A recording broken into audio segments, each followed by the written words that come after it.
My name is Charles Harrell, and I work for the Veterans History Project. I'm here interviewing Mr. Frank Kuhn about his World War II and Korean War experiences. And also the Cold War in Germany. Okay. Mr. Kuhn, for the record, would you state your full name?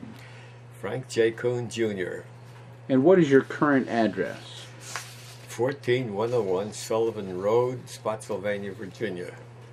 Is the zip code here 22553? Yes.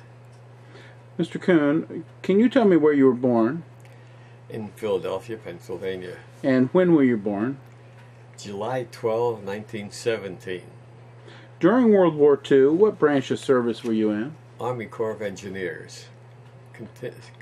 For over 22 years. During World War II, what was your highest rank? Major. What was your highest rank total when you finally were discharged? Major. I started with as a buck private and wound up as a E4 major. Were you inducted into the military on February 14th, 1940? Yes. And you stayed in the military until what year? Until I retired in 1961. And you were in the European theater operations? Yes. And later you were in Korea? Yes, before Korea, in 1947, 48, 49, I was again in Germany, participated in the Cold War. I was in the requisitioning and editing subsection. I was in charge of all the coal going to Berlin at that time. You know, it was blockaded. And stayed there until about 1948, I believe it was. And back to Fort Belvior, where I went through OCS. A short time there, then again overseas to Korea this time, 1950 to 53. As you were, 1951 to 53. Were you ever wounded while you were in service? Pardon? Were you ever wounded? Yes, I got a Purple Heart. How were you wounded? We were constructing a bridge at night across the Roer River, that's R-O-E-R, at Duran, D-U-R-A-N, Germany. And an airplane came overhead, dropped bombs around midnight. In the battalion, about 30 people were killed and many injured. I was one of them. I wasn't injured seriously. And then we continued the bridge, and we had it built, constructed by morning, ready for our troops to go over. You recall the date?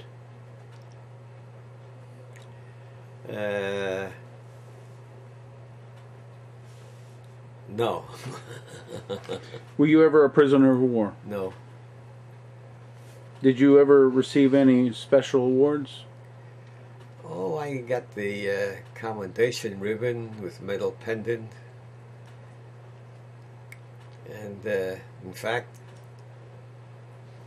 last year the Chief of Engineers gave me an award. I attended, as I do every year, the annual engineer dinner. And I have the little medallion that the Chief of Engineers gave me for my participation in World War II. I'd like to drop back now to growing up.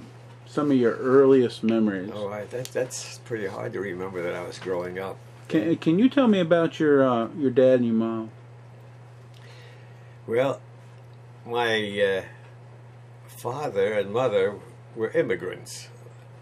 They came through Ellis Island. Both were born in Poland, and father spoke German, mother spoke Polish, Ukrainian. And I was reared in the Polish environment in Philadelphia, area known as Frankfurt. Let me see, my father was a dental instrument maker. When jobs were hard to get, he always had a job. He got $12 a week during the Depression that paid for our rent and it purchased our food. You were living in Philadelphia at In this time. Philadelphia, yes. And at this point, vegetable soup comes to my mind. Pepper pot. Burke's Abattoirs. See, it was depression. Twice a week we went with a pot, and they gave us pepper pot soup. So pepper pot is tripe soup. Was made of tripe, and we relished it. So the first time my mother and I went, we took a small pot, and they half filled it, and gave us 2 loaves of bread. 2 days later we went, we took a bigger pot, they half filled it, they gave us 4 loaves of bread. So that went on for some time, as I recall. But then at one point, let me see. What were their names, your dad and your mom? Pardon? What was your dad and mom's name? My dad's name was Frank Kuhn. K-U-H-N. My mom's name was Anna Stoklosa. S-T-O-K-L-O-S-A. Now, sto in Polish means 100. Klosa means sheaves of wheat. So, you know, you could see her heritage. But my mother, considering that she came to this country early, had a good education, something equivalent to high school. My father had no formal education, but he always had a job. Were they married before they came here? No, they got married here. He came first, and then she came. He had relatives here. She had no relatives. They knew each other less than a year and got married. Then 16 months later, Frank came along. And so it went. Did you have brothers and sisters? Yes, I have. My mom had 5 of us. 1 brother and 5 sisters. 2 sisters are still alive. One, the younger, she's 64, lives in Philadelphia, and Jen lives in Florida, Genevieve. She's ill now, and she's age 85. Each night at 10:30, as you were, 9:30, I telephone her. From 9:30 to 10:30, we speak. These are our last days. She's 85, I'm 88. So I never knew I could talk so much. But we always find something to talk about for 1 hour. You know, what did you eat? What did you do? Where'd you go? And what hurts? And so on. But we sort of feel close to each other right now. Back when you were a kid, were you close family? No, we weren't close to each other when we were kids. In fact, as we grew up, we all went different directions. Anyway, in 1939, there were no jobs, and if I were offered one, I wouldn't accept it. I was about age 18, 19. Who wants to work when he's a young guy when he doesn't have to? But in any event, I was assigned to the CCC, Civilian Conservation Corps. Before we get into that, I'd like to know a little bit more about your family. While growing up, you said that you weren't necessarily too close with each other when you were growing up. You were the first kid, though, right? Yeah, I was the first one. I was the elder. As the other kids showed up and you know, were born and so on, did you have to? Were you sent out for work by your parents? No, we lived in the rural part of Philadelphia, and we had to take a bus to go to trolley car to go to school. I had to take a transfer. I'd walk to the corner. In fact, I began school at age 8 and graduated grammar school at age 16. And that was the extent of my formal education. How many grades did you get there? Well, I have 3 years college now, which I got after I got in the Army. Right. See, each time I went overseas, I was returned to Fort Belvior, overseas, Belvior, overseas, in aggregate about 4.5 years.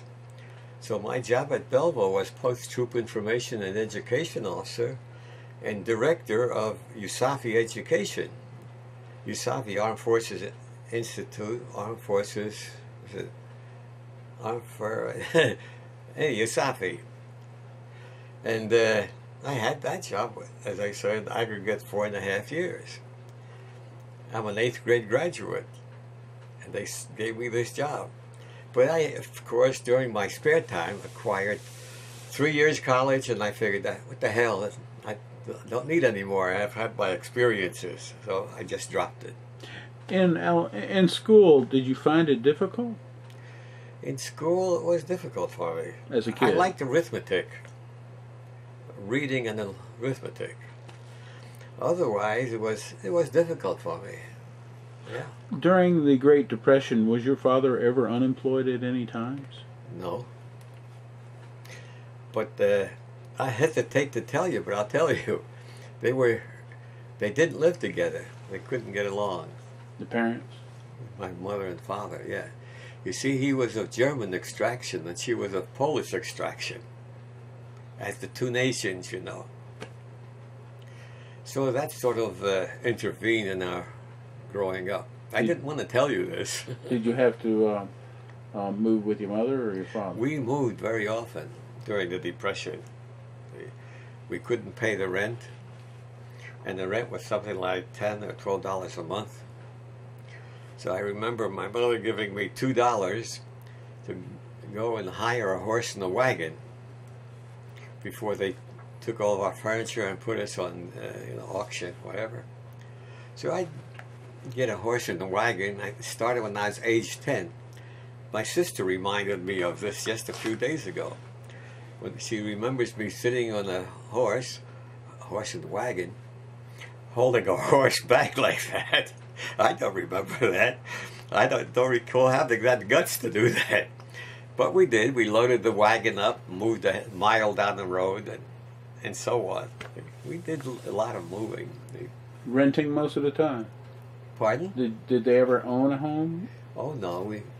People very seldom owned homes back in Philadelphia in those days, at least in my environment. How about the community? Were they a Polish community? Polish community, yes.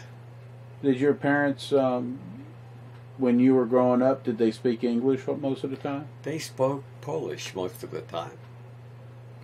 And spoke Polish to me and to the kids, and we would respond in English. I still speak a little Polish if it's necessary. Speaking of Polish, I enjoyed dancing a polka. I spent during my ages 18, 19, 20, 21 ballroom dancing. And I was quite expert in ballroom dancing. I enjoyed it. Danced polkas. I went to Polish picnics often when it was summertime. At times I'd win a prize. Sometimes it was a bottle of whiskey. Other time it was a basket of fruit and so on. But for dancing contests, right? Pardon? For dancing contests? Oh, I won a number of dancing contests. Who did you dance with? Girls that would attend the ballrooms. Just a variety of different Variety of girls, yes. Lawrence Welk, you know, the polka dancer, he and the she. We were sort of like that. And at times we would dance a threesome, 2 girls and I. Did you ever have any serious relationships before you went into the military? No. I was bashful in those days. That's how you would characterize yourself as a youngster? Yes. I was bashful. Yeah, I was introverted and got to be a little extroverted in the Army when I had to present discussions and so on. When the Depression was playing itself out during the late 1930s, you mentioned that's when you joined the CCC. I joined the CCC in 1939. And where did they send you? Camp Lost Creek, Norton, Virginia, in Wise County, southwestern Virginia. What was your job there? It was 2 jobs. The first day that the first sergeant had us in formation, he asked, "Are there any sign painters here?" I raised my hand and I said, "I went to art school and I was in the 5th grade. You're the company sign painter." So I had this big sign to paint, and then as time went on, I painted in the supply room, and I was kind of fortunate at that point because I was overhead.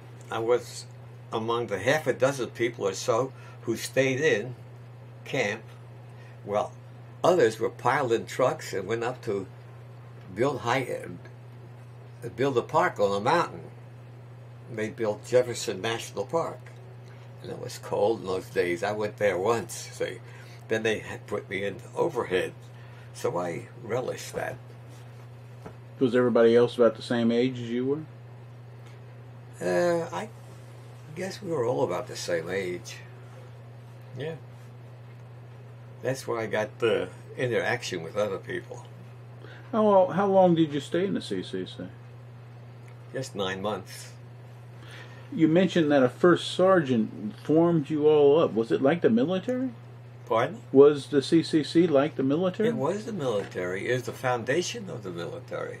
You see, Roosevelt started that. Had it not been for the Civilian Conservation Corps, society would have been as it is now. Kids have nothing to do. Don't keep busy.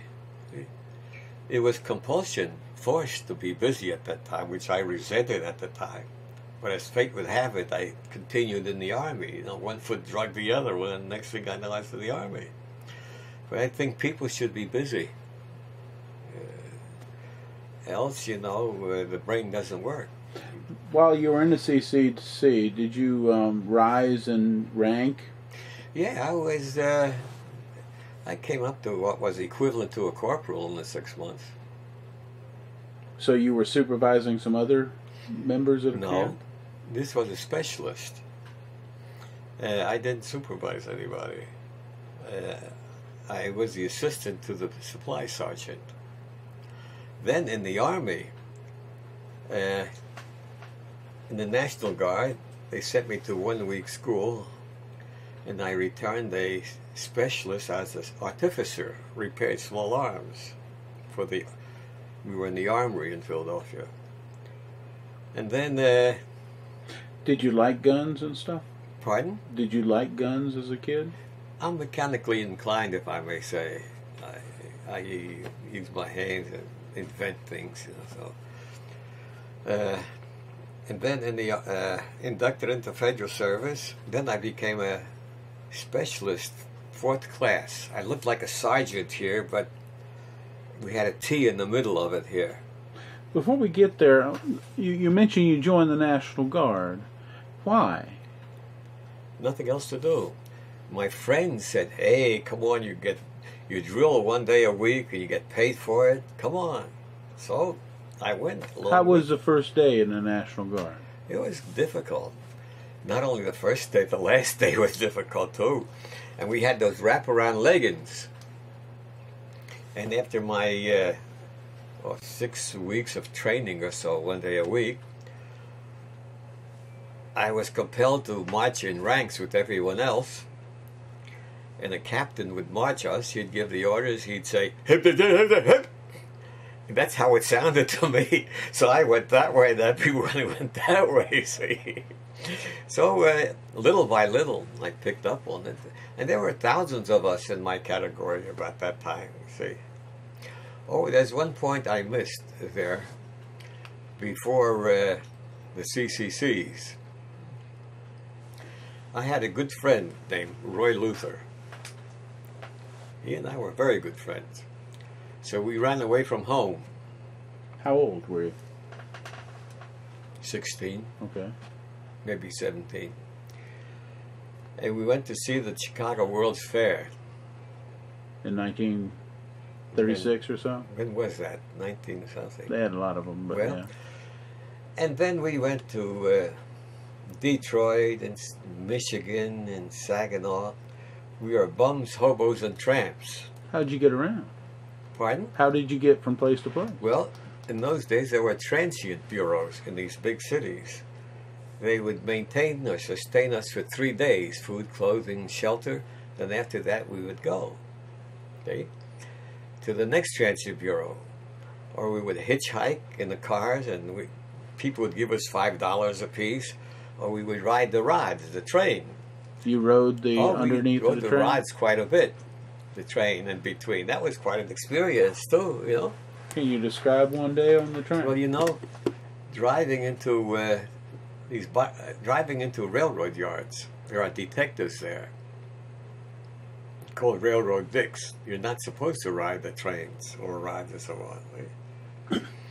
So we had to we would get off before the train entered the yard and get on after the train entered left the yard. They would give the highball. Right? And then we'd have to run. The train would go very fast at times, you see.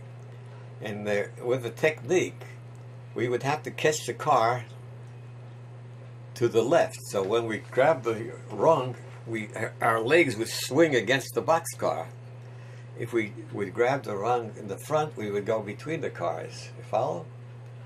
So that was that. We rode the top of it. There were reefers, refrigerator cars on each end, open at the top, box cars, and various other cars. One time, he and I together rode what we call the blind. The blind is behind the tender, the engine. As the train goes, and it is not designed to stop between cities, there's a trough in between the tracks and there's water there.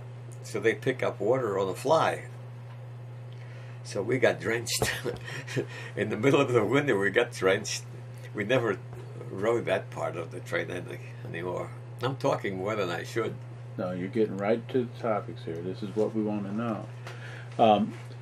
Did you find any longer time work during this expedition of yours across the Midwest? We never went farther than the Mississippi River. And on the way back, let me see, we separated Roy and I in Kalamazoo. And I started back, and I came through Cleveland, and I saw a sign that says Cleveland Dental Instrument Makers. So my father made dental instruments. He was a dental instrument maker in Philadelphia. He worked for J.W. Ivory over 30 years, and as his graduation present, they gave him a clothes brush. I still have the clothes brush. So in any event, I went in, and I said, I want a job. You want a job?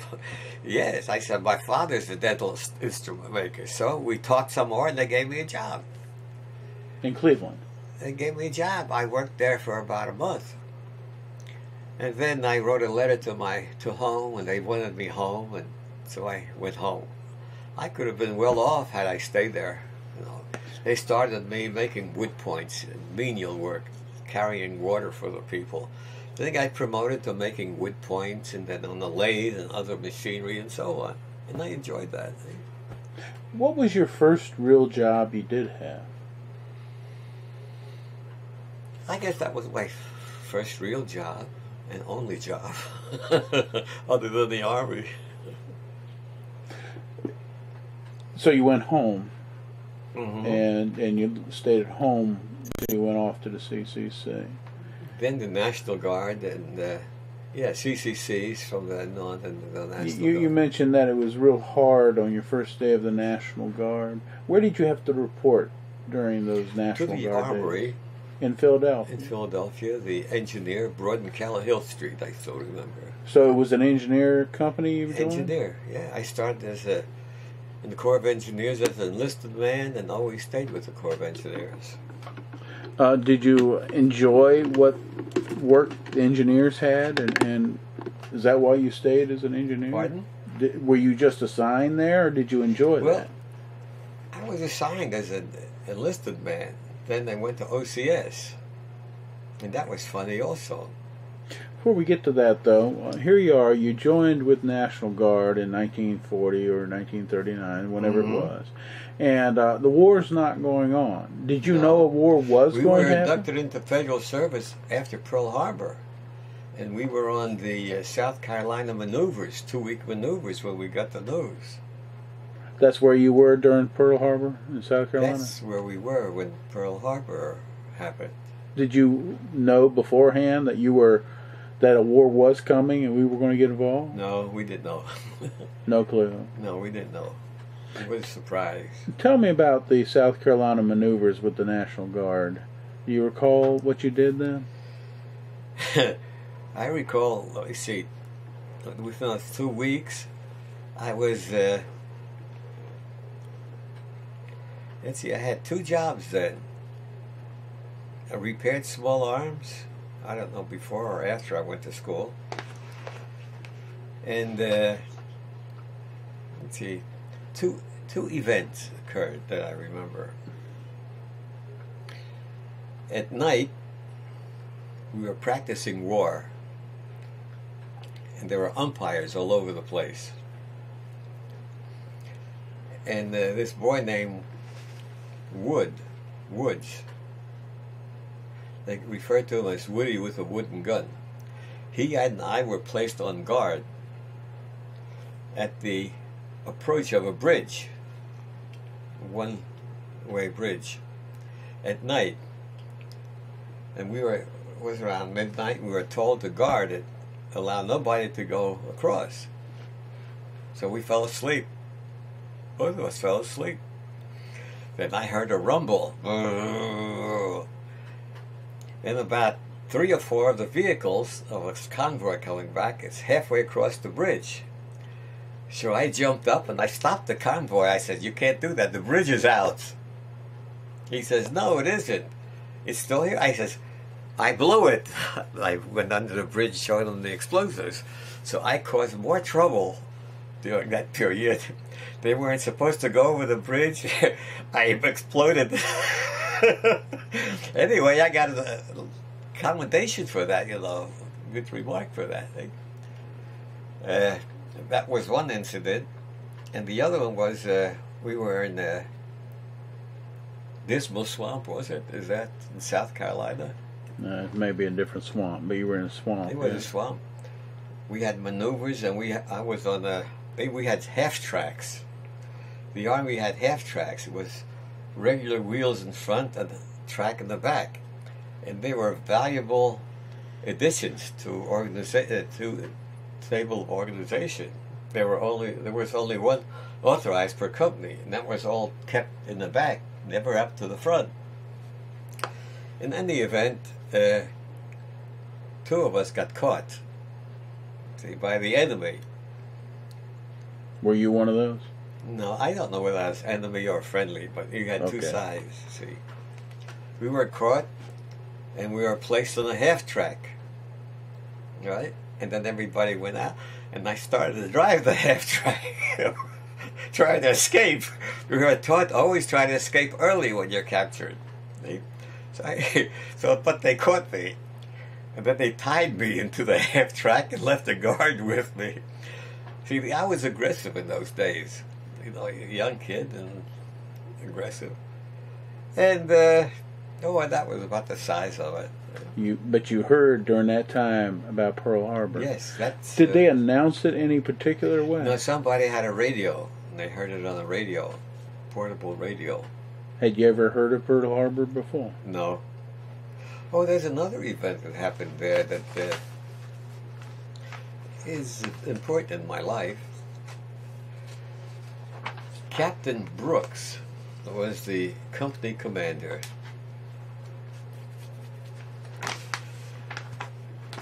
I was artificer, repaired small arms. He had a pistol, 45, and he broke the firing pin on it. He says, "Frank, can you do anything with this?" I said, "No tools, Captain." He said, "But," I thought, "Keep it. Let me hold on to it."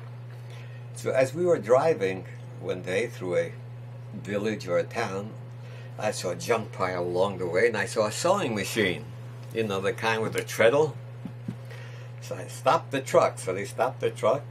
I loaded this sewing machine onto the truck.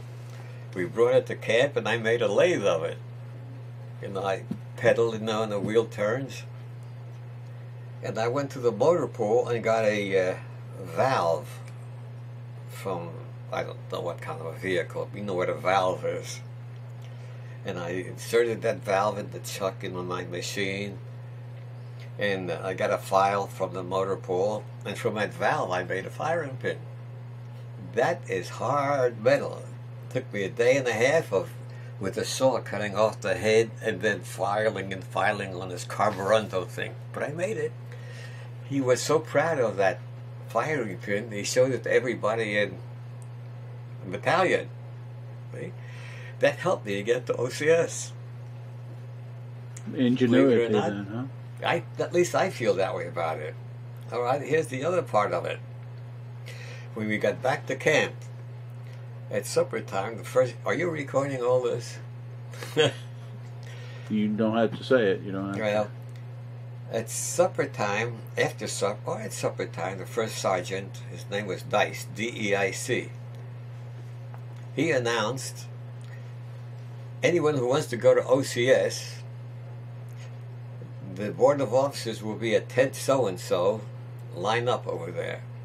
So he anticipated 3, 4, 5 people to line up. So it was getting dark, and when I looked, there were maybe 50 people lined up there. So I wouldn't make it. Couldn't make it. No, I wouldn't even try it. But as the line got shorter, I stuck my neck out, as I often did, you know. One can't get across the street until a turtle can't cross the street until he sticks his neck out. So I did it often. Stuck my neck out and I got in the line. But before I got in that line, as the people were interviewed and came out, was a three board officer board. Captain Brooks was in the middle. He was the president. As people came out, I asked them, what did they ask you? What did they ask you? Well, what did they ask you? Well, I told them I operated a D-handle shuffle. They said, no. No, that illustratively that. And what else did they ask you? So I got the answers, so I stood in line. Whether it was fair or not, you know, I did. So finally it came my turn. I saluted and so on. They began to question me. And one of the early questions was, do you read a newspaper? Well, yes, now and then when I get one. What do you read in a newspaper? Well, I read the first page first, and I read the editorials. I didn't know what an editorial was in those days. But they, you know. So that's sort of, they wanted 2 people out of that batch, and I was one of the 2. You think that question about the editorial what got you the position? Pardon? You think that question about reading the editorials got you the position as OCS? I think so. I think so. It helped, you know. Before you went to OCS, you were in the military. Did you do a lot of training around Pennsylvania? Well, once a week in the Armory. I was poor on academics and good on field work. You know, out in the field. In fact, being good out in the field got me in trouble with OCS at one point, and I lost a few points. The tactical officer, was explaining stack arms. And I raised my hand. I said, sir, that's not the way the IDR has it, Infantry Drill Regulation book. So he said, Mr. Kuhn, come out here and explain stack arms. So I came out front. I said, from the position of your attention, you throw the piece out 2 feet in front. You don't throw your piece around, start all over again. So for about 10 minutes he had me doing everything, something wrong, you know, for showing him up, you know. It taught me discretion at this point, you see. Then sometime later we were out in the field, And there was a machine gun firing, there was barbed wire, and they had us on our bellies, keeping our butts down low or you get it shot off. So the attack officer did something wrong. I waited till everything was all through, then I approached him and I said, "Sir, weren't we supposed to have done this instead of that?" "Yeah, thank you." And I walked off and he wrote his little book. I gained a point there. Another point, since one thought brings another, in OCS near the end of our 90 days, about a week before it ended, we were supposed to have marched, and did march, to Hill 230 from Belvior towards Alexandria. West of Alexandria is a place called Hill 230. Right now it's a big shot neighborhood. So we were marched at night with a full pack. Had to march to 230, Hill 230. We got there close to about 11 o'clock at night, and we were dragging. So the order was, pitch tents. You know, each of us had a shelter half of a tent. So to pitch a tent was, you attach two with buttons, two tents, two shelter halves made for two people. So we were tired, we laid our blankets out, and gotten inside the tent. I'm wondering, what the hell, what's happening now? Are they going to give us a 10-minute break or an hour? Then after a half hour of resting, someone yelled, "All right, get your tents and line up right here." So I jumped up. I figured what's happening. I jumped up and ripped the two shelter halves together, grabbed my blankets, my tent pins and everything, and I held it to me. And I was the first in line out of 1,000 men. That gave me some points. Another thing that gave me points, see, not academics, it was in the field that helped me. Close to the end of our 90 days also, there was an obstacle course. There's a church built on that location now at Fort Belvoir. But there was a barbed wire obstacle course. It was concertinas and hedgehogs and all that stuff for 50 yards. So they tried to illustrate to us by a demonstration not to be afraid of barbed wire. It hurt, you know. So there were possibly 500 of us standing, obstacle course in front of us. So the TAC officer asked, "Now we want two people here, two volunteers, to show us how to show all of us how to run through barbed wire obstacles, like we had the book learned, and you know, now we're demonstration." So a black fellow and I volunteered to run through it. They told us that the record running through it was 14 seconds, heretofore the highest record. So they asked us, "Do you want to come up close to the barbed wire or get a running start?" So the other fellow, candidate, said he wants to come up close to it and walk through it. I said, "I want a running start." So I went back about 20 feet, ready to get set, go. I went and I flopped like this on it, and my jacket was torn to shreds.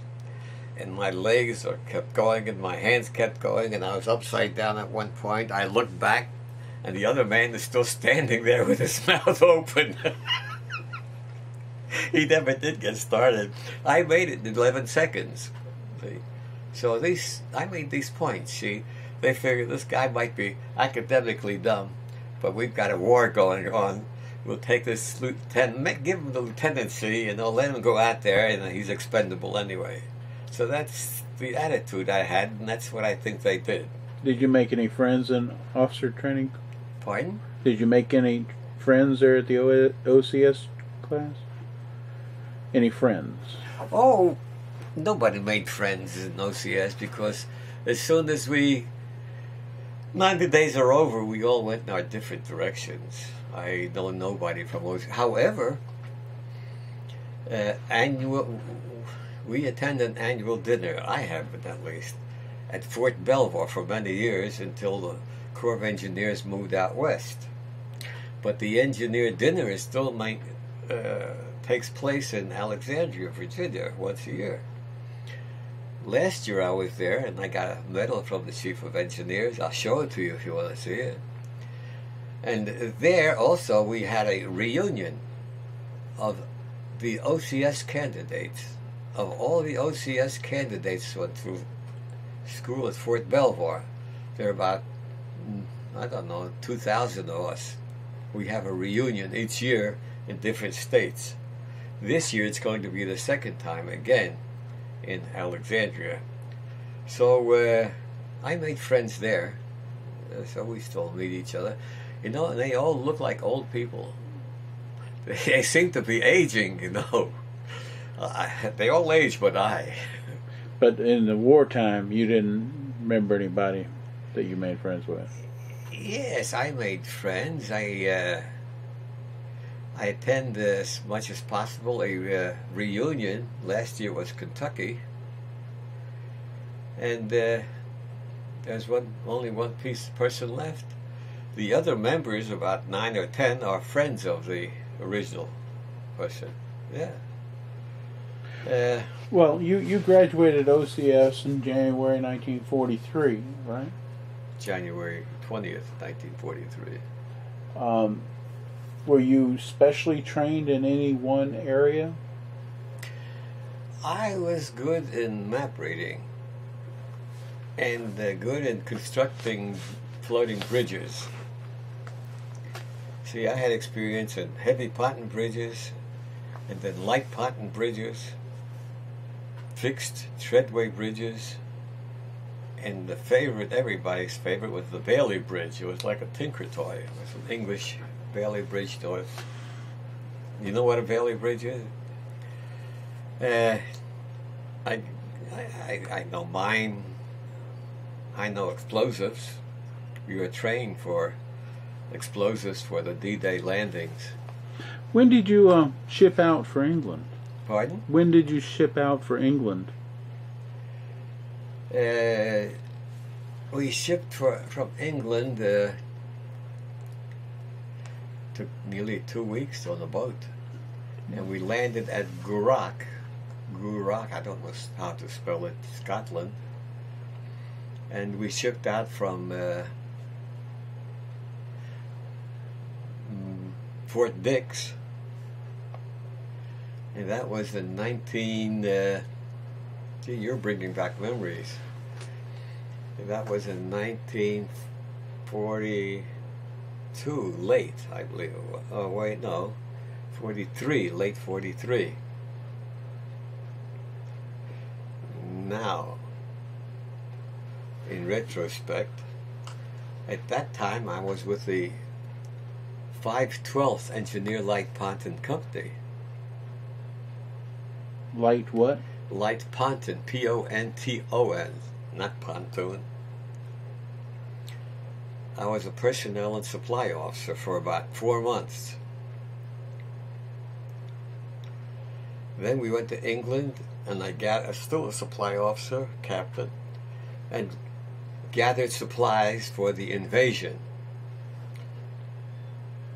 But a Light Ponton Company, I wasn't happy in it, being a supply officer. I wanted excitement. So I met a captain in the Air Force. He said he would get me into the Air Force. Captain Wing. But my company commander couldn't do with me nor without me. I kept getting in trouble, and he couldn't do without me because I went out to get supplies. And during the war, you just don't make a requisition, say, here's a requisition, give me the supplies. You have to find them. Because before the war, during the war, after the war, supplies are designed to be so-called dress right dress. And when the requisition comes in, they reach for it and issue it to you. It doesn't happen that way. For instance, if I went for a monkey wrench, they'd say, well, we don't have it on the record. The hell you don't. I saw it back there. So you got to issue it to me. So I was aggressive that way. But in any event, he went on leave 10 days before we shipped out from... 10 days before we were warned that we're going to be in the war. He was warned, so he shipped out. And the first lieutenant became company commander. It was a separate company, corps troops. So I submitted my request to him to go. He wouldn't do it. So I submitted again in paper, request combat. So he finally signed it. His name was Pelham Walton. I hope he's still alive. Pelham Walton, for and in the absence of the unit commander. He didn't have the guts to sign it commanding, just temporarily. So I was not assigned to anyone temporarily except the 237th Engineer Combat Battalion from then on. We trained at Slapston Sands. You were at Slapston Sands, southern England. I joined them late, so I had only about 2 weeks of training. They had months of training. My men had months of training. But it doesn't take much to learn about explosives and so on. I'm familiar with that now. And, well, then life began at that point. The war began for me at that point. So you had basically 10 days before the invasion when you joined the 237? Maybe 20 days, I'd say. Maybe. So, yeah. Because we got on a boat. I say we, my 26 men and I, 25 men and one medic, and I got on a landing craft tank. I think it was Plymouth, southern England, on the 3rd of June. The invasion was supposed to have been on the 4th of June. It didn't happen. So the landing ship tank towed my LCM, landing craft mechanized. It was designed 10 miles off the coast. The pilot, Navy pilot, would get his LCM beside our landing craft ship, and we would debark and went on. We did that eventually. The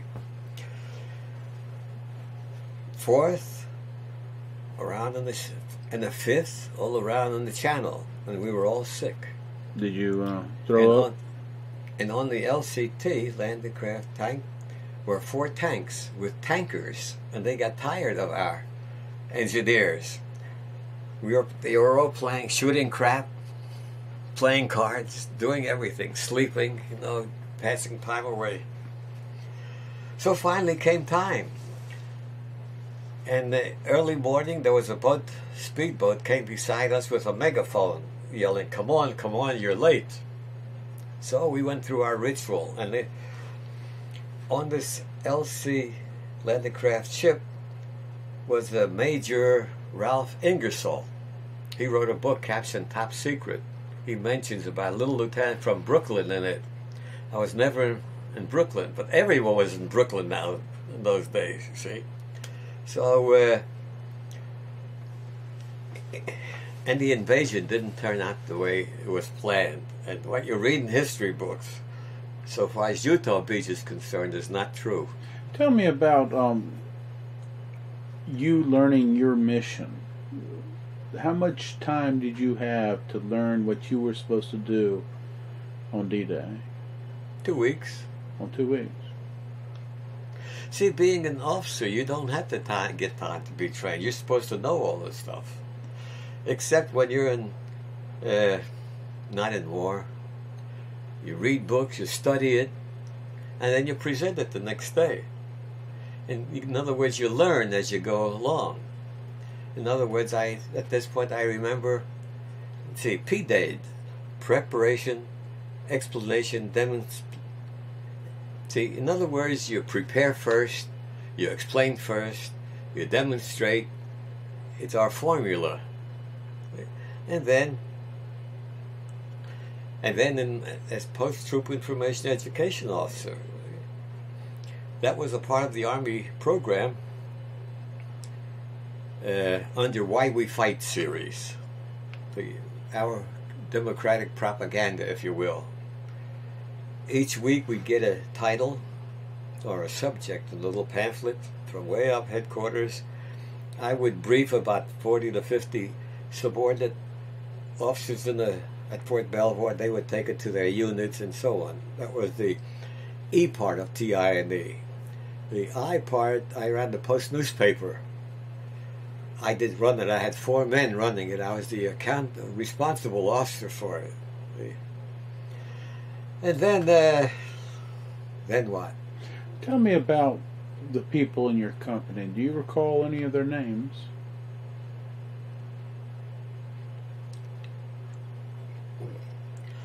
I recall my Jeep driver's name in Europe. I see him every year. Kentucky last year. Kenneth Turner. He was my Jeep driver because my original Jeep driver drove me out in the field on the road. I was supervising my people, and the Jeep driver went out in the field, and they by no means go out in the field. Those fields haven't been cleared of mines. He went there, he got killed. See, so was he within sight of you when it oh yeah, blew up? He was blown to pieces. He was trying to take a ring off from a dead man. See, so it was the man with booby trap. He was killed. See? So I made Kenneth Turner my Jeep driver because he was my assistant to the assistant supply sergeant. And he developed and he watched me wherever I went. And I'd wave my hand, he'd go with me. He'd drive me, I'd wave my hands, he'd understand. I'd stop, he'd understand. You get to know each other like that. On D-Day, what was your mission? To breach a 50-yard gap and to beach obstacles. I was part of the beach obstacle demolition team. It's in history, you see. And I indicated history on Utah Beach is wrong. Saving Private Ryan, that movie, is BS, every bit of it. Nothing like that happened. Describe what happened to you that morning of June 6th. Pardon? Describe what you did on June 6, 1944. Well, we debarked from the landing craft ship onto my landing craft mechanized. History has it landing craft vehicle personnel. That's wrong. After this speedboat said, come on, you're late. We weren't late. We were too early, an hour too early. Then we headed for the beach. From aerial photographs, I remembered something that resembled a windmill as my landmark to head for it. I never saw a windmill, but to my right was a peninsula, and I guided on that. The weather was hazy, the water was rough, not too rough, and I stood on the front ramp, and my radio carrier, I've forgotten his name, stood to my left. And I gave double time to the man in the back to go faster. The boatman. Yeah, to go faster so I could go to the left. Because I was the only one out there. There was no one else there on the waters. So he did go faster. I told my people to keep their heads down. Told my radio operator to get down. He wouldn't do it. He was curious. He wanted to stay up there with me, so let him stay up there. So I wanted to go faster so that I didn't want my feet to get wet. Okay, so he would drop the ramp and we'd have to wade through water. I wanted him to put us on the shore, which he did. He put us on the shore. We ran off. I looked back and the boat went down. A mortar fired from the bad guys hit the boat that was swamped. I think he was one of the two that was casualty during at that beach at that time. Did you hear that mortar round come in? Well, we were exposed to mortars, periodic mortars, about one every minute, and periodic small arms fire. That was all. You saw no Germans face to No face? Germans at all. See? And history has it, this was where I landed, is where General Roosevelt should have landed. And that's where it was thought by our allies was going to be the heaviest fighting. But it was the least. So you landed on the beach without getting your feet wet. You looked behind you once you got off the boat, and within a minute that boat was sunk. Right. What did you do then? Well, then we went to work. Before we left England, we were prepared. That means each man carried between 40 and 45 pounds of weight on his back. Composition 2, they've got composition 4 now. That was C2 then. It was a high explosive. It was a deflagrating type of explosive that cuts, is rather than black powder which deflagrates, pushes. In each man's pack was primacord, extended 25, 30 yards. So when when my men spread out on the beach, they got the primacord of the man next to him and they tied it together so that we were made one big group. And these explosives were pulled out and wrapped around hedgerows, hedgehogs, tetrahedrons, and so on. I can't remember all those names. See? So when I saw they were all done, I was between them and the waterline. I did as I was told. A hand grenade, purple hand grenade. That means all my men to go back to the waterline. I'm ready to explode it with a 10 cap hand grenade exploder.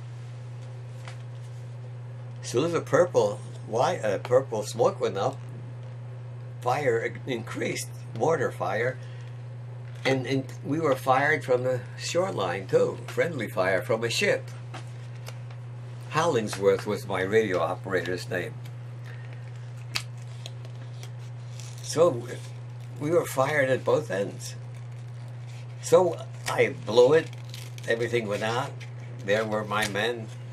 In our pre-briefings, we were told we were going to dig deep holes in the beach because our airplanes are going to drop bombs and make craters. They didn't do it. No airplane showed up at all. Read it in the book. It's Top Secret by Ralph Ingersoll. And then the event, everyone ran to the wall, seawall, which about that point was about 5 feet high above the sand level. And everyone began to dig in. Had you lost any people by that time? Had you had anybody wounded or killed yet? Well, wait. So everybody began to dig in. I never dug in. I always use other people's foxholes. And then the event. So then I'm on my belly.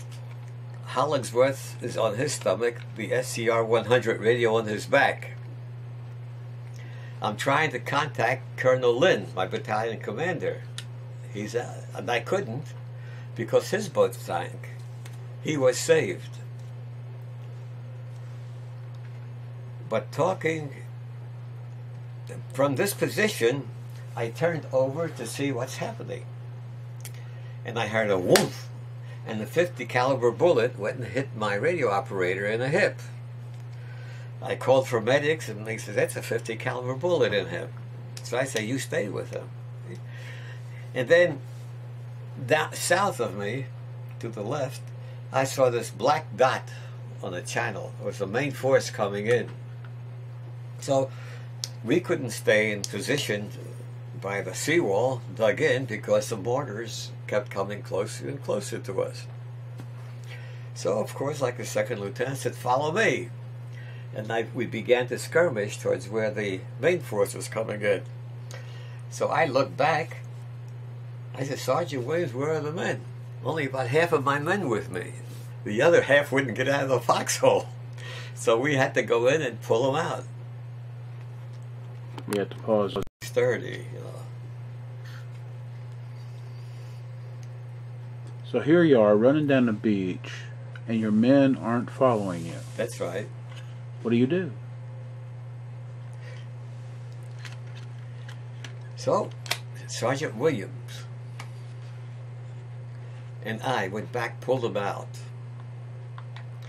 And then we migrated, skirmished towards that way, towards where the main force was landing. Mortar fire, one mortar fell in front of me. I had binoculars in front of me. It struck my binoculars and demolished them, and I went head over heels. My carbine went down in the sand. I threw it away. It was useless then. And story on those binoculars. When we were in England, I said, Captain, I'm not going to wear these damn things. They're too heavy. I got too much on me now. So I had crimpers and all kinds of stuff hanging off from my belt. He said, God damn it. He says, you're going to wear those, I tell you. So I wore the binoculars. They saved my life. See? In fact, I picked them up and they carried them with me. And after the war, I sent them to my mother and they got lost somehow. See? But in any event, we skirmished and no one's coming in. When you say you skirmished... Skirmish means we crept and crawled, you know, down low like that. But you weren't shooting anybody. We weren't shooting. There was nobody to shoot at. Shooting was towards us. How far did you crawl? Not crawling, we stooped. Stooped. You know, head bent, that type of... Well, about a mile and a half. See, I landed where General Roosevelt was supposed to have landed with the 4th Infantry Division. He landed in the wrong place, a mile and a half to the south of where you're supposed to land. All right? Near a bay, an opening to a river. He almost went into that bay. He was kind of lucky where he landed. All right? So, we got to the point where I saw they were going to land, and that was the most unorthodox landing I've ever heard of. You know, just a big mass of people coming in, with a little crippled man running in front with a cane like that. You know, the history of him, you know, it's a favor that he was placed in that position. You know. General, I think Terry Allen placed him there. He was the division commander. Well, in any event, they're coming towards me. My men were flat on the beach. I got up and I saluted him on the beach. I saw he had a little star there. I said, sir, we just breached a 50-yard gap in the beach obstacles over there. And he's moving his cane up and down saying, God damn it, get the hell out of my way, I tell you. Get the hell out of my way, gotcha. I got out of his way. And the whole mob of people just, and that's the last I saw of my men for a week or so. They were just pushed over the wall.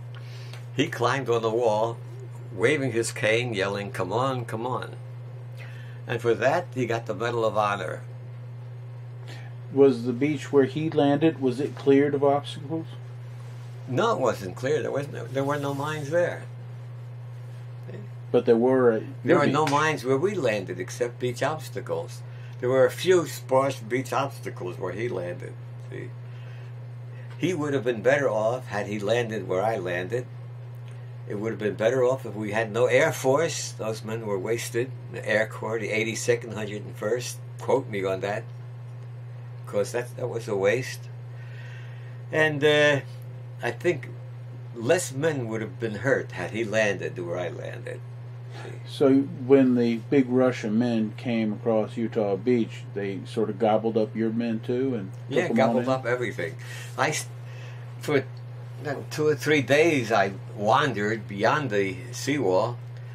There were sand dunes and water down between, and looking for someone to report to. There was no one to report to. It was just a mess.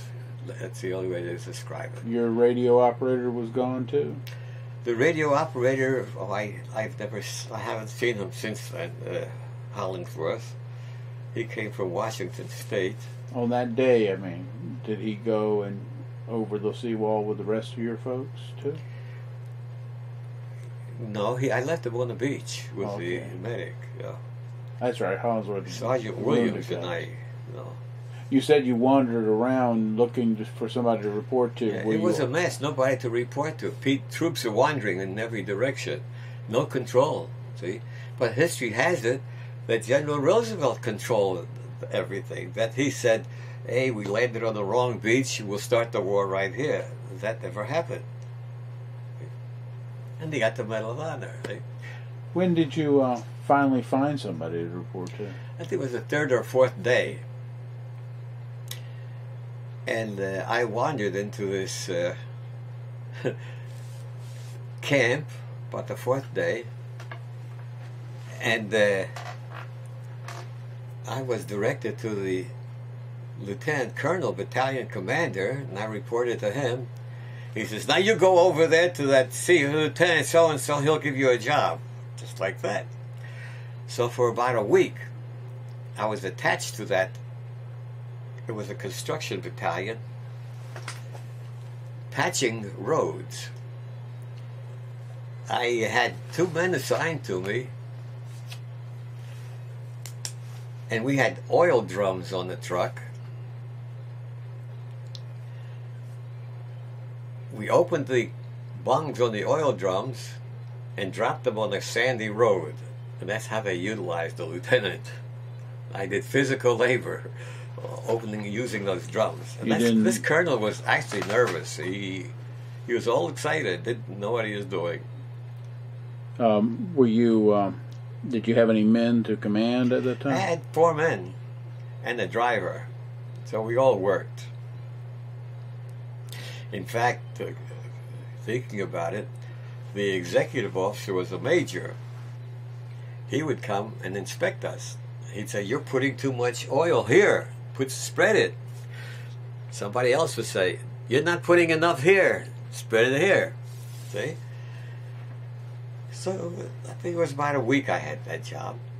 So one day I passed pipes, 2-inch diameter pipes, inside dimension, and I made a big T out of it. Was a piece that long, 8 feet long this way. This attached to the bongs. We would attach this to the bong, lay the drum over, and the oil would come out of these holes we drilled on the ends of them. See? So again, we still continued. The major would come around here, putting too much here, too much. So I'd pick this end up and put it down, pick it up, and there was more over there. That's crazy stuff going on back at that time. Oh yes, the second day, you're educing all this from me. The second day, we were in between these dunes. There was a Lieutenant Towns with me. He was in OCS with me too. And we talked. It was getting dusk. He liked my wristwatch. I sold it to him for $10. And then I heard a boom. He got shot through his helmet. Right here. Went through his head, right in the middle here. When the invasion first started, officers had their rank over here on the helmet, and what we called eventually an aiming stick in the back. It was painted white, about 1 inch wide and about 4 inches high. Germans used that for an aiming stick.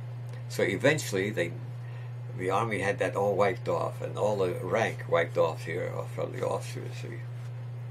They learned that as we went along. How long did you stay in Normandy? Well, from the beach we went to Cherbourg and helped to liberate the Cherbourg with the infantry. We fought as infantry, and we cleared, as engineers, we cleared the waterways of debris and boats and so on for about 2 weeks. Then we went to St. Lo. Did you ever have a weapon? below Major, we were supposed to carry carbines. I detested that. However, after we landed, there were no inspections. I first carried a 45. Then later, when we got into Germany, I had a P-38 German pistol, and I made my own nice little holster. Got a picture of me somewhere around here like that. And I had a German belt, you know. But, you know, it wasn't all hell in the battlefield. You know, there were times in between where we laughed and had fun, you know, and so on. But then we went through all 5 campaigns, our battalion. You see, Colonel Herschel E. Lynn, I remember his name, our battalion commander, went to college in Texas with J. Lawton Collins. Wild man, we called him Wild Joe. He's commanding general of the 7th Corps. So whenever the commanding general of the 7th Corps desired a special job done, he didn't say go through channel. He says, "Hey, Herschel, get your men down here." For instance, at one point I was a battalion reconnaissance officer. And they're briefing me in the big hole in the ground and said, "Kuhn, you go to this location of the map. One of our tanks is in it. Perform an engineer reconnaissance mission. Come back and tell us what is required to get the tank out and to fill that crater, because next day our people were supposed to go across that point. Or go until you get shot at and come back and tell us where you were shot." See? So we went through all 5 campaigns, including I was laying mines in the Hurtgen forest and the Bulge. There's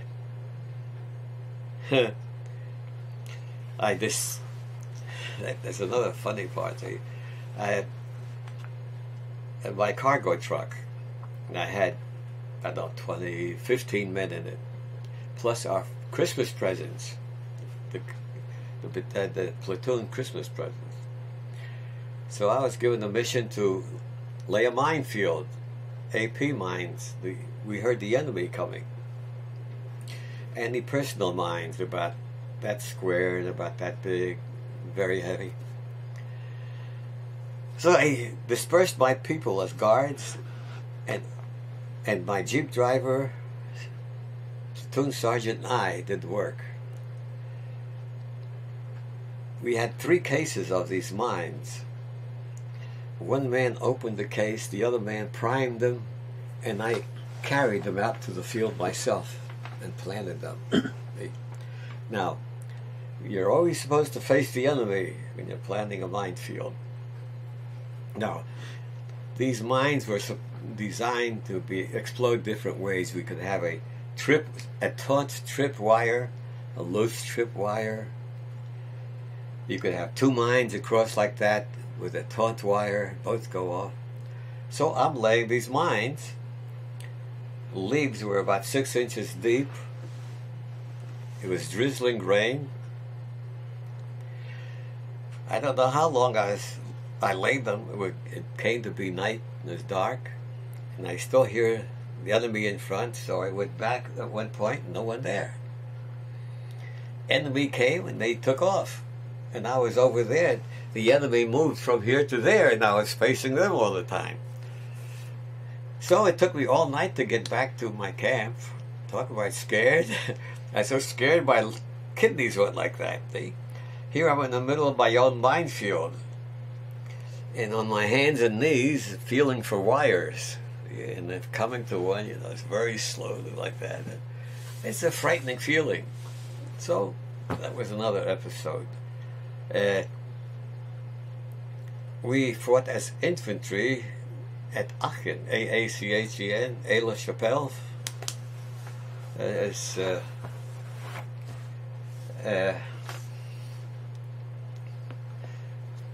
90% of Aachen was demolished. It's on the border between Germany and Belgium. We were among the first. Our sister battalion I think it was the 49th Combat Engineer Battalion, went in, greeted the man with the white flag from Aachen. I watched him. You know, we were in the hills overlooking Aachen, fighting as infantry. When Aachen surrendered, and we were there for about, I don't know, a week or 10 days in the hills. We had incidents happen there. What was the most dangerous time that you were in Europe? I can't. My hearing's going funny. What was your most dangerous moment, in your opinion? Oh, I can't say one most dangerous. I had many dangerous ones. All right. Autobahn. You know what the Autobahn is? The I-95 of Germany. Hitler made those in preparation for war. On each abutment, near and far, of each bridge were wells with ladders you could climb down, lay the explosives, load the explosives below the bridge so that the enemy can't go across, see? So I was given this mission. Kuhn, you go over there. The bridge has been blown. Come back with the information. How wide is it? How long is it? What is required to fill it up to make it so that the troops come by and so on, you know? Be careful because the banks are shoe-mined, S-H-U, mined, German. So a sergeant, my platoon sergeant, and I went. I had what they call a combat suit on, the one piece, you know, with a zipper in front. So we approached in our Jeep. It was night. Moon was shining. We get up to the bridge approach. I said, Sergeant, you wait here. I'm going to go down and see what's happening. So I went down. I took note of what was happening. And within my combat suit, I had what we call tracing tape. You know, about 1/2 inch wide, comes in a roll.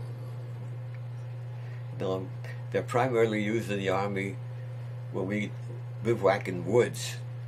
And we build a latrine back deep in the woods. And you can't find it at night, so with the tracing tape, you know, we find it. So I had it in my jacket.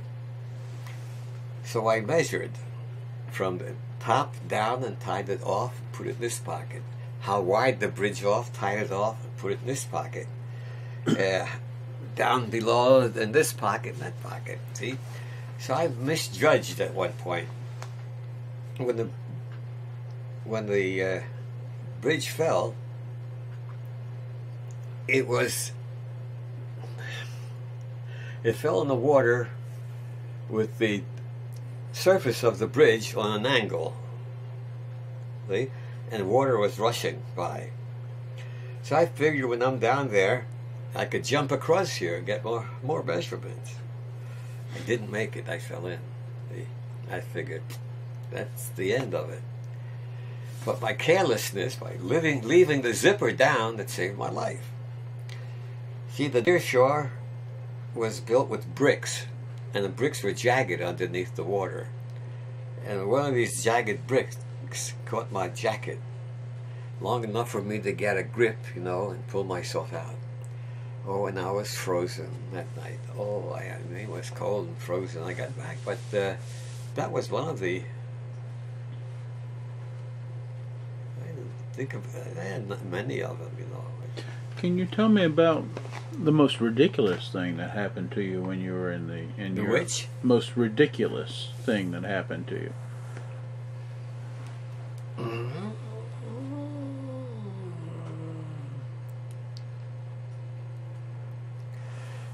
Most ridiculous. Let me see. I don't know if you call this most ridiculous, but at one point in Germany, there was a battalion SO standard operating procedure for 2 jeeps to go out, not one. The second one protecting the first one. So we started out. I'm in the first Jeep. I have 4 men in the back, in the Jeep behind me, and the Jeep driver and I in the front. And we were given one of these missions, you know, go as far as you can until you get shot at. Well, we were shot at from the hedge on the side. Brrr, white things went across my face. So stopped the Jeep. The Jeep driver stopped, and he went to the gutter on the left, and I went to the right. And we couldn't stay there all day. So I yelled, "Get up and turn the Jeep around." Nothing happened. I said, "Get up and turn the Jeep around." Nothing happened. I said, "I'll turn the Jeep around. You jump in when I got to turn around." So as I'm going toward the Jeep, a German walked out from the bushes. And he's got this burp gun, you know, with this brrr in his hand. I says, "Drop it, drop it." This for staying. So I says, "Drop it." So I pulled it out of his hands and threw it in the Jeep. And I pushed him into the Jeep. The Jeep driver turned the Jeep around about that time, and he went so fast, we captured a prisoner, but that burp gun that I wanted so badly fell out of the Jeep. See, the Jeep floors were sandbagged, so that explosion, you know, wouldn't, you know, do too much harm. So I thought that was funny, you know. Was the German trying to surrender, or did you force him to? Oh, he tried to surrender, yeah.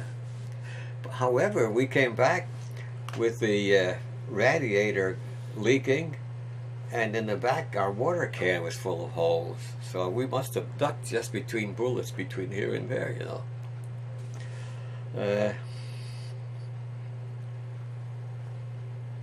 That Hurtgen forest thing, we lost our Christmas presents, you know. The Germans captured the 4-ton cargo truck. Then I took my men there. Men walked back themselves to the base camp. Yeah, our Christmas presents are for the platoon. Germans had, you know. Was there any time there you actually you think you killed somebody? I don't think I killed anybody. No, I wasn't in that position, you know. Yes, I shot blindly, but not at anybody. It was funny also, I think. Let's see. The farthest we got, we bypassed France. I regretted, you know, it was just 20 miles and I wanted to go, but we had to move on.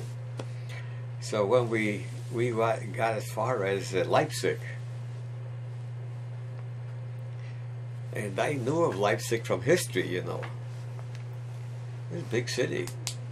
So our battalion got the honors. 3 platoons. 1 platoon acted as military police. 1 platoon got all the battalion machine guns and looked up the sky, see if any more airplanes would come. War was almost over then. And then I got the job of the breweries and the distilleries, protecting them. Yeah, that was funny. So that's why I learned that pink champagne was good. But the German who owned it still was there. They had double cellars, first cellar and then the cellar under there. The German came, he says, "Don't do that, don't do that." And my men do that. That was funny as it was at the time. He didn't want us to touch his stuff, you know. And we had an attitude, it was all ours. Did you ever feel like your men ever got out of control? Out of your control? Out of what? Did your men ever get out of your control? No, they always obeyed. I mean, like a happy family. I treated my people good, and they treated me in retaliation good.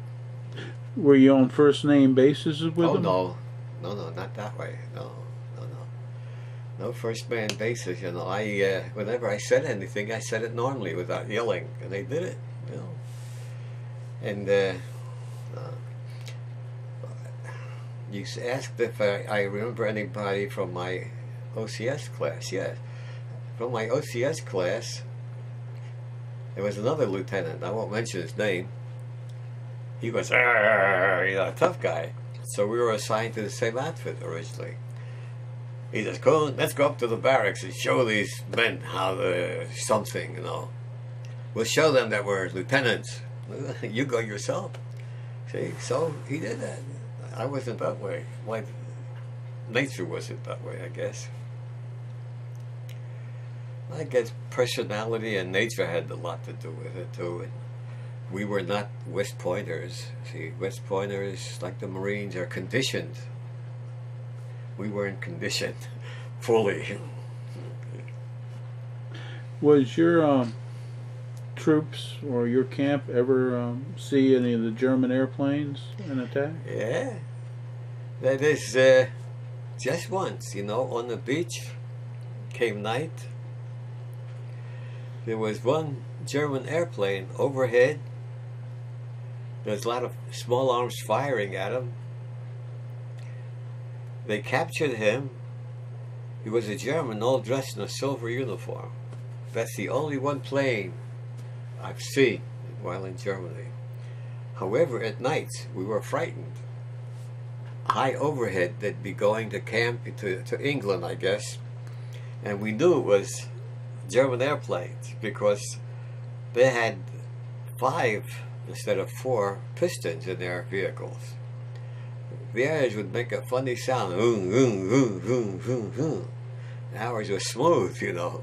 They still make theirs with 5. I don't know which is better.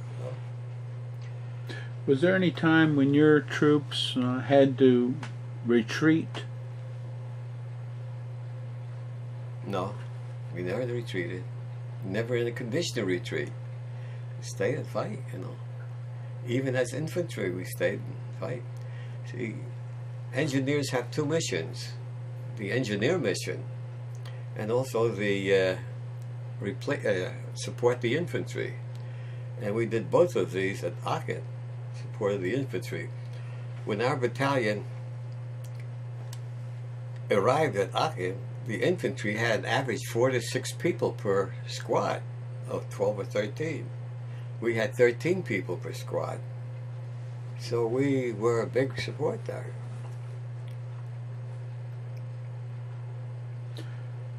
As the war was winding down in 1945, you had been in Europe about 9 months from the time you landed at D-Day until the surrender in May. Did you ever get time where you were shipped back to England during any of that time? Yeah, after the war was over, I was in R&R. Where? Oh yeah, Riviera for 10 days. My Jeep driver and I went to, they had different places for officers and for enlisted men. And I'm trying to remember I can't remember the places. Nice was where the enlisted men were sent. And the officers went about 10 miles, don't remember. But you see, and then funny thing happened there too.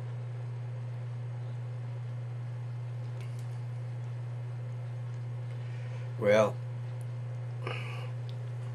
we were drinking in this hotel, and then comes a great big man, you know, about 6 feet, 4 inches tall, you know, about 300 pounds, and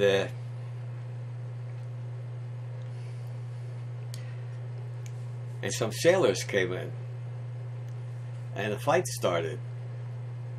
We weren't involved. But this guy and I were drinking. He says, "Come on, Lieutenant, come on." So he pushed me out of the door. He had a Navy Jeep out front. He says, "Come on, we're going to Nice." said, you can't do it. There are MPs along the way. He said, stick with me, guys, stick with me. So I stuck with him. We got to these. There were guards at the near end and the far end, about 8 miles apart, along the shoreline. So we came to the first MPs, and he's talking to the MPs. He says, I'm the Admiral's chauffeur, I'm the Admiral something or other, he says, and this lieutenant is in charge of something or other. And the MP says, no, you can't do it. So he's talking with the MPs, and he fell into a ditch. And the ditches, see, the water was there, the road, the ditch, and the hill. And the ditches were where all the toilets drained into, down the hills. And he fell into it. They laughed so hard that they said, go ahead, go through. So we, at the other end, we managed to get through the other end. So we went to, and I saw my Jeep driver. You know, the return was easy. Did you carry anything for good luck? Did you carry any good luck charm? No, I didn't go for that good luck business. You know, in retrospect, I feel that my mother prayed for me all these years, you know, that I pulled through, you know. After everything you saw, were you any more religiously inclined than before? No. Was there any time when you didn't think you would make it? And did I pray? No atheists in foxholes. Yeah, I prayed. Gee, but that's another subject. The war ends, but it doesn't end in Japan. Did you have any concern about being shipped to the Pacific? Yes. Now, let's go back in retrospect. Our battalion, the 237th, built the longest floating bridge across the Rhine River. General Collins promised Colonel Lynn that he would throw a beer party if we broke the record, building that bridge across the Rhine River at night. So we began building, see? I had the near shore end, and another platoon commander had the far shore, and the third platoon commander had in between, gathering the boats together, pontoons. We didn't break the record, I think by 2 hours, but the general gave us the beer party. 2 days later, a truck pulled up with 3 barrels of beer, but nobody drank it. Why? It was warm. Now, we Americans are conditioned to drink our beer cold. That was warm. Nobody drank it. Now, my point, I came by maybe a month later again on reconnaissance from up front to the back, to the rear, to the near shore. And of course the bridge wasn't there, but a huge plywood-sized sign was there. And it read, "The beer bridge, the nearest distance to the CBI, China, Burma, and India." See, we sort of anticipated, at least the Army anticipated going in that direction. How long did you stay in Europe after well, the war ended? The officers stayed later than the enlisted people. I had more points than anybody else in the battalion, but we were retained to build concrete blocks for troops returning. Camp Lucky Strike, Camp Camel, Camp Piedmont, and all these were named like that. So we built the concrete blocks on which the tents were built for the returning troops. So they were nearly all returned before I returned. I returned, I came back to see the girl I knew before I went. I just knew her one day before I went. Returned, she was a cadet nurse at the University of Virginia. And I left the Army. I was in Philadelphia. I was out, 3 months. And returned back to Belvior. Married her Did you want to go career? Yeah, I couldn't find a job. I shouldn't say that, because I found a job. I was outside manager at a hot shop. Kids bringing, food to the cars. And I quit. Didn't like that. Then I got another job through a newspaper across town in Philadelphia, driving a truck driver. Heavy truck, 2.5 ton. I responded to an ad. And there was a line about a dozen people lined up in front of this paint store being interviewed. So I was interviewed and he dismissed everybody else. Now, why did he hire me?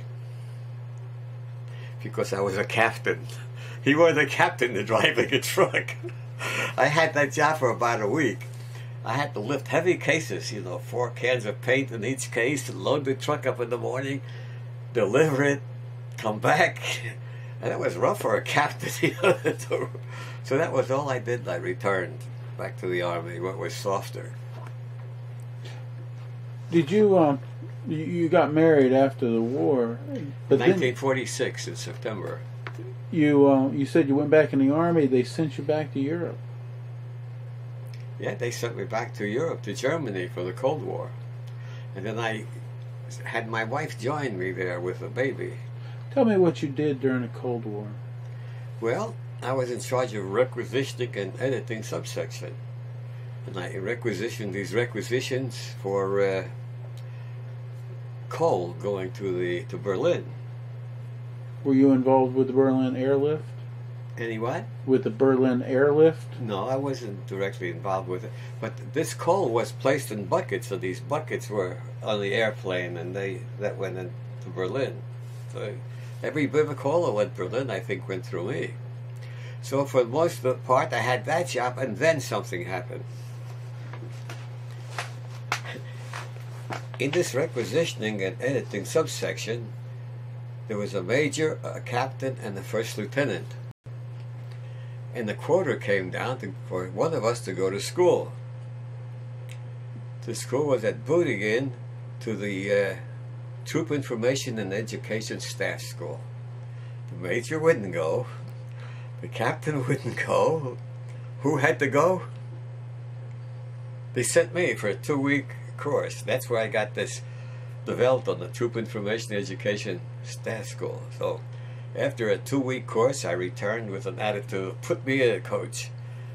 I was assigned to the Hanau Engineer Depot, Hanau, Engineer Base Depot. So when I returned, they said, well, you're a TI&E officer. We have nobody else here to do the job. You do it. Well, what do I do? He says, do what you have to do. So here, I had a free hand to do what I had to do. I organized the first Army Education Center within the Frankfurt Subpost area. The Army Education Center. And the Germans had barracks in which to live. 3 stories, 2 stories in the basement. This was in the Kaserne, where Germans stayed. The top 2 stories were demolished. There was a basement, and I started the Army Education Center there. Many people, soldiers didn't know how to read or write. Many didn't have a 5th grade education, especially the black people. So we got them started on that. We hired teachers, supplementary, civil service people, off time. Go there. So I had that job about 2 years, see. Then back to Fort Belvior, and that say, hey, we need a TI&E officer. That called for a full colonel. And I was a captain with that job all the time. First lieutenant, then a captain. Now, and so it goes.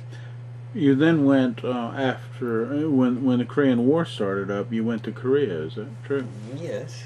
What did you do in Korea?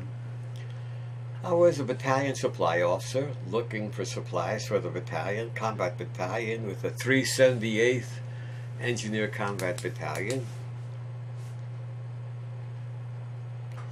I had a picture of that here somewhere. And again, we provided supplies for the company, and we were busy there for the company. Then I was selected. See, there were 3 corps in Korea, and I was in one of them, the 9th Corps. So each of the corps provided a captain to go to this Panmunjom Munsani, where prisoners of war were exchanged and where the peace treaty was signed. Did you see any combat then during the Korean War? No combat, although I might see there were only 3 zones: 1 point, 2 points, and 3-point zone, which are near enemy. We thought we were in the 4-point zone because we were stationed within the DMZ. See? But the shots went overhead, you know, it didn't hit us. In fact, we were close to where they have that radio program, TV program. What do you call it? The MASH program? Oh, it's funny. It's apparent. MASH? MASH! Yes. Not far from where MASH was. We were bivouacked. Tell me about the switching of the prisoners. What was your job there? I wasn't directly involved with them, but I'll tell you what I did see. Truckloads of our prisoners came back skinny, thin, just like the prisoners we saw in the concentration camps that we helped to liberate in Europe. They were very thin. But the prisoners we had, the enemy, they were robust, they were well built, not undernourished, so that was a contrast there. Those two truckloads of people. These were starved and these were, you know, healthy. So we treated them good. So you mentioned you liberated concentration camps in Germany? Yeah, we liberated a concentration camp and a half. We actually liberated one. I don't recall the name of it. And it was putrid. It smelled bad. Our battalion commander went to the town, had the Burgermeister, one man who ran the town. See, we went through, and immediately the Germans started to move back and get some semblance of order. We got the Burgermeister and all the people who ran the town to see and look what was happening around their town. Many didn't believe it. No. It's kind of terrible. I know we've already jumped to Korea, but the civilians in Europe during World War II, you met German civilians. What was your opinion about the Germans? Well, generally, I wouldn't buy a German car nor a Japanese car now. That sticks with me. First we shot at them and killed them, and now we're buying things from them. But after the war, the Germans were good people. I mean, very good people. How about the French? The French people you met? The French, the girls, the French men I didn't like. They were kind of, I call them goofy. You call them, but the girls were good. But the French girls we could get along with. I learned to speak a little bit of French. I learned a little bit of German. The German point in Germany at the Hanau Engineer Base Depot after the war, there's a reconstruction period after each war. And so it was in Germany. We Allies had no money. We were given script. The Germans had no money, but they had things. We wanted things. We wanted what they had, and they wanted what we had. Cigarettes became money. This is part of history. It might not be on the books. Cigarettes were money. we shipped to the United States for cigarettes because we were issued 1 carton a week, each man. But we were sent to the States for cigarettes and got big cartons of it. And coffee. Coffee was a secondary thing, but after the Germans got conditioned to this coffee thing, we began to give them second-class coffee, and they referred to as Ratshit. They called secondary coffee Ratshit. Ratshit. Oh. That was their name for it. But a pack of cigarettes was worth $50. Did you smoke back then? Pardon? Did you smoke back then? Yes, I smoked. I smoked incessantly. I smoked 2 packs a day. And I didn't stop till just about a dozen years ago, and I had a heart operation. And I got a pacemaker here, all that kind of stuff. I stopped in time. Did you ever consider any of your supervisors to be exceptional men? Just fabulous supervisors? I've seen no fabulous people or exceptional people in the Army. You didn't seem to have too good of a mental image of Theodore Roosevelt there on the beach, though.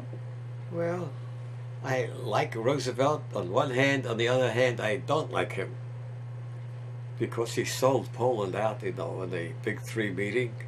He conceded to Stalin, and they gave Poland away. Truman.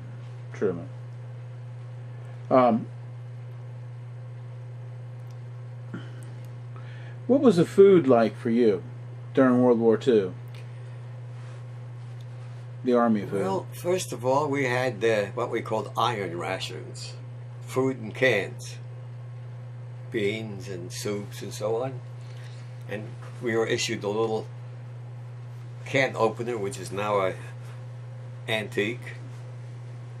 Then we were issued 10-in-1 rations. Came in cases about 2 feet square, about 10 inches high. It was a breakfast, lunch, and supper for 10 men there. We preferred that. And we preferred the cigarettes that came in some of them, the Camels and Luckies, the Wings and Lucky Strike, the Wings and what was it? Wings and some Marvels we didn't like. We gave them to the Germans. But then, for the most part, after the combat business is over, we had kitchens, field kitchens, in the field. In fact, I've got one of them right here now. I bought as an antique in my backyard. It was aluminum or stainless steel, this wide, that big drum in the middle. And then they made soup, and they made whole full meals, hot meals. See, the Army treated us good for meals, under the circumstances. Very good. Did you see any entertainers while you were in the military during the war? Yes. What do you call them? Memory slipping again. Girls and men would come, and they'd, after the war, entertained us. In Korea, the same thing. The USO? USO, yeah. Thank you. USO, yeah. How about the children and the orphans of Europe during the war? I wasn't exposed to orphans, to children.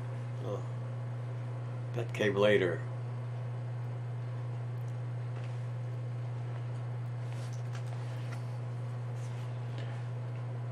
You mentioned that you had supervised some black people in the military at I one didn't point. supervise them. Well, you worked with some. No, we worked with them so far as schooling is concerned.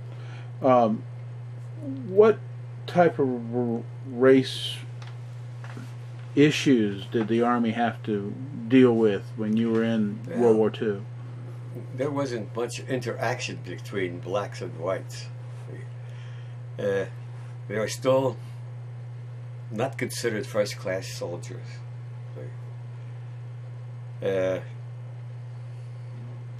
We considered it was their mental ability. They were good to drive trucks, and that's about the size of it. That's what the Army's opinion was then. But then again, I might say this. My wife, after I married her, was a cadet nurse. One of my teachers quit. My typing teacher quit. So my education officer said, Captain, why don't we go home and ask your wife to substitute and teach typewriting, right? Because right after the war, the least valuable were rifted, and the least valuable were clerk typists. And after the war, they couldn't make morning reports. They'd say, "Oh, we've got to get some typists going quick." So it came to the Troop Information Education Officer to get every 2 weeks 30 typists, you know. So my wife said she wouldn't, but she did, and she stayed there 9 years teaching typing. Now my point is, many of these students were black people. They had the ability and potential to learn. See? And then I had another black school teacher. She taught people who did not have the 5th grade education, then later who did not have the 8th grade formal education. And that's where the education began, in the military. In the Troop Information Education programs sponsored by USAFI, United States Armed Forces Institute. Your time in the military, do you think it really changed you? Did it change me? Oh, yes. Had it not been for the military, I would have wound up in jail or in dead, I guess. It gave me direction. And see, I hated regimentation. I hated someone telling me what to do. But I did it. See, in life we hate, we don't like, but you've got to do it. You've got to be patient. And I was patient. I waited. I figured someday this won't happen. Someday it'll be better. Someday I'll be better. See? Now at OCS, the TAC officers, there's one TAC officer came to me, he says, "Mr. Kuhn," his nose is that close to me, and he's giving me hell, and my fist is going like this, you know. But I bore it. I stood it. I knew it's going to be another day. To go further to the front. When I arrived at Fort Belvior to go to OCS school, there are long lines of us lined up. The company commander was interviewing us one by one. And here we're lined up, and I thought I was an officer already. See, going to OCS. I had an officer's belt, I had officer's shoes, officer's shirt. So as we lined up, a TAC officer walked up and down on each side. He came to me and said, "Sir, what is your name?" I said, "Kuhn." He said, "Candidate Kuhn." I said, "Candidate Kuhn." He says, "Were you issued that belt?" "No, sir." "Then take it off." So I took the belt off and I put it down. "Were you issued that shirt?" "No." "Take it off." So I stood there just in my pants. By the time I came to the company commander, all of us, they had pile of clothing on the floor. See, they're showing us something right early in the beginning. Very, very symbolic and very educational right off the bat. So it knocked a few points from our egos right there in the beginning. So and we got it taught me tolerance too. In the first place, I was never put me in coach attitude. I never had that, but it did teach me tolerance. Did you join any veterans organizations after the war? Mm-hmm. All of them. I am the past historian of the Military Order of the Purple Heart, Department of Virginia. In our local region is the George Washington Chapter 1732. I'm the founder of it. I belong to American Legion Post 360 in Spotsylvania County. I belong to the life member of Veterans of Foreign Wars. And back to the Military Order of Purple Heart, I am the founder of the Purple Heart Trail. All of it, you know. What does that consist of? You know, George Washington's birthplace and George Washington's boyhood home and Mount Vernon, Westmoreland County, Ferry Farm, Mount Vernon. I came up with a suggestion that was adopted, accepted, to superimpose a road dedicated to the Purple Hearters, people who were killed or wounded in action. They did this, and then I went on further, and it was extended to Route I-95, and that was extended from border to border, and that was extended to the 50 states. There are putting Purple Hearts trails in every state. Now, yeah, when it was, have you ever visited Mount Vernon? Yes. Recently? Last 7 years. As you face the main entrance, about 30 paces to your left is a stone, about 6 feet high and 6 feet round, with a bronze plaque. We put that there. The ladies who own Mount Vernon allowed us, the only outside veterans organization, to have anything to do with Mount Vernon. It's precious holy ground, as they call it. See, nobody outside's going to do it, but Purple Hearters, they allowed us. I worked hard at getting that thing going. Do you dream much about World War II? No. No nightmares or? No nightmare. No. I'm preoccupied with something else now. Don't ask me what. Well, I'm interested in Mr. Einstein. See, have I been rational so far? Well, I'm going to be irrational rationally now. All right? All right. We have about 4 Einstein minutes. was mistaken. I'm writing a book on it. Okay. Now ask me questions. Well, what's the book about? What was he mistaken about? Ask me questions. You see, to be different is to be different. See, am I sick and society's all right, or is society all right and I'm sick? Is what it amounts to. See, we live in a society which I term as groupism, where one must be. I'm going into something else. That's now. fine. It's your 4 minutes, so go ahead. Groupism, where we must belong to an organization in order to survive. Society doesn't. The individual isn't the proximate value of meaning in society. The group is the fundamental entity. We are just cogs within it.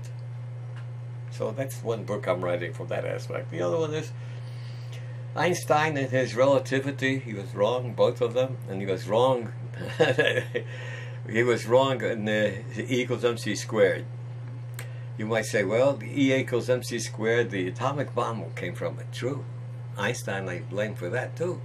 But there are elements missing from his E equals mc squared. The element of time, for instance, the element of space. See? In fact, so Einstein said that there is no such value as space. He said there is no such value of time. So you know what he did? Combined them and said there's space-time and it's curved. And I could prove it that this isn't so. Have you ever written any books about the war, World War II? I've got nearly every book on World War II and on science right here, physics. So, these came in yesterday. But have you ever written one yourself about your experiences? Well, this has nothing to do with the war. See, their relativity. He's mistaken. So you see, he said something, and like Chicken Little, everybody else picks up. Don't think for themselves. See? Time is time, space is space, mass is mass, and they all have relative positions in the universe. Now, what is the universe? Read my book. Thank you very much, Mr. Kuhn, for your interview today. Well, you had me talking more than I've done for many years, you know.